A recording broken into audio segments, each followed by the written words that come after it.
All right, speaking of nuclear war that Drew just mentioned, somebody says Kim Jong Un with a question mark and says that you guys should have no context necessary. Well, that's fair. I would say it's more like Kim Jong unlikely to be alive. Am I right? Am I right? Well, the most amazing thing about you should be fired for that.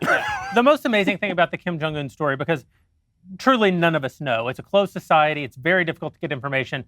Donald Trump doesn't know, although he wishes Kim Jong Un well, because he knows him very well. I'm sure Dennis Rodman may have an inside scoop that we.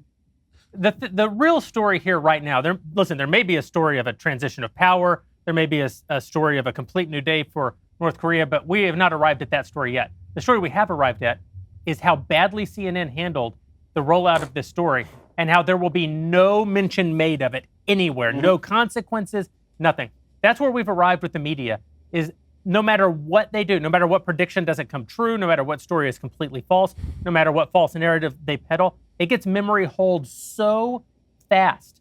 Ben, is that because of the age of Trump? Is it because of the age of the internet? Or is that because the only place you would get such a story is from there's no accountability for mainstream media. You know for a fact that if Daily Wire had jumped on that and reported it first, suddenly that appears in every single Google result for a year. Right, for us. But if it's CNN that does it, then CNN is still a reliable, trusted source that people should trust for their news. I mean, that is just the bias that is inherent in the industry that we are in. There actually is another buried story here, too, which is that people are like, oh, Kim Jong Un's sister might take over. Remember 5 minutes ago when the media were basically bowing down to Kim Jong Un's sister? Yeah. Remember she went to the Olympics and the whole thing was, she's so gorgeous and look at her and she slay queen. Well, she may actually be slaying people. She may actually be slaying queen, right, in very short order. and it's going to be fun to watch the media. I will say, I'm looking forward to the obits.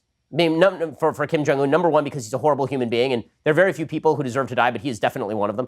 But if Kim Jong Un were to plot, the obituaries would just would be. He's not an austere religious scholar quite like al-Baghdadi, but would he be beloved rotund scratch golfer?